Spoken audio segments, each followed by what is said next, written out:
Hi, my name's Michael, and today I want to talk about the Brothers Karamazov. This is a book that I took my time reading. I think I spent about 3 or 4 months reading this slowly. And the reason I did this is because there is so much going on in the Brothers Karamazov, and I needed to take my time to think about the different parts and what the book was representing, and slowly working my way through it was the best choice. My edition of the book was translated by Constance Garnett, and the reason why I read this translation is because I had this copy of the book on my shelf already. If I was to read the Brothers Karamazov again, I would have picked the Penguin Classics edition because I think that translator is better, and I can't remember who the translator is. Finding that translator was just from a bit of research, and Constance Garnett is definitely a good translator for this book. I did ask someone what the best translator was for this book, and they recommended Constance Garnett, but I have since changed my mind on who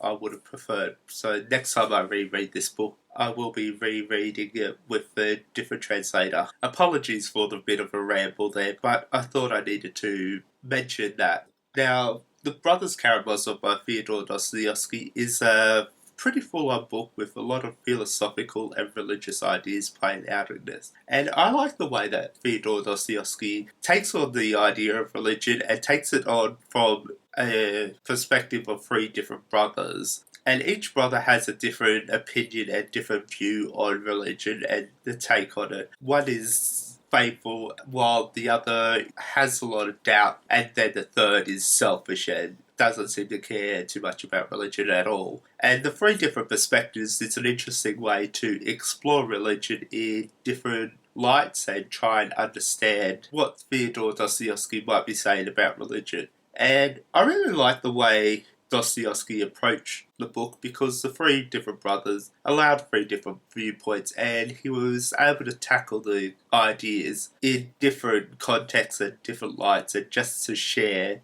what each opinion might be. That seemed to really work for this book. There is a lot of themes that play out within the Brothers Karamazov, and religion is just one of them. There is some crime and justice playing out. There is the concept of free will and how people might not want free will and might want to live a life where they don't have to make the tough decisions for themselves, but everyone has free will, and when it comes down to it, we're all going to have to make decisions that will affect our lives.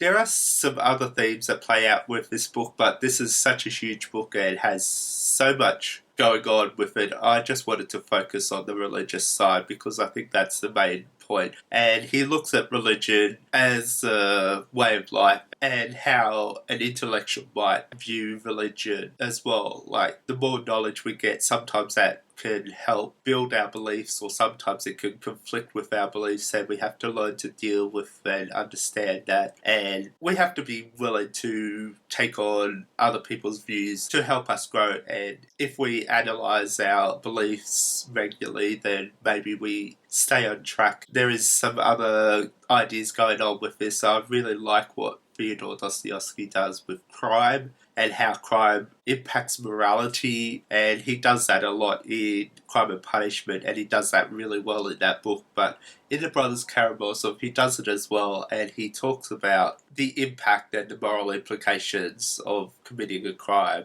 and how it affects people and their beliefs. Really interesting to explore things like that. And if I was to recommend a Dostoevsky book to anyone, I'd say start with Crime and Punishment because it's a bit easier to tackle, and I really love that internal struggle that happens in Crime and Punishment. The Brothers Karamazov is probably the most difficult Dostoevsky book I've read, and I hear it is probably the most difficult of all his books. It is a philosophical book, and it really dives into the idea of life and religion, and looking at morality and justice and sin and crime and desire and free will and so many other aspects, and it's pretty full on. I have said that I'm definitely going to reread this book because there is so much in this book that I need to explore. I was planning to write down my review and just put in some details of what I wanted to say because I feel like I needed to cover so much, but I was a bit lazy and I just sat down and recorded this instead. I kind of like recording my reviews without any script or without any idea of what to say, because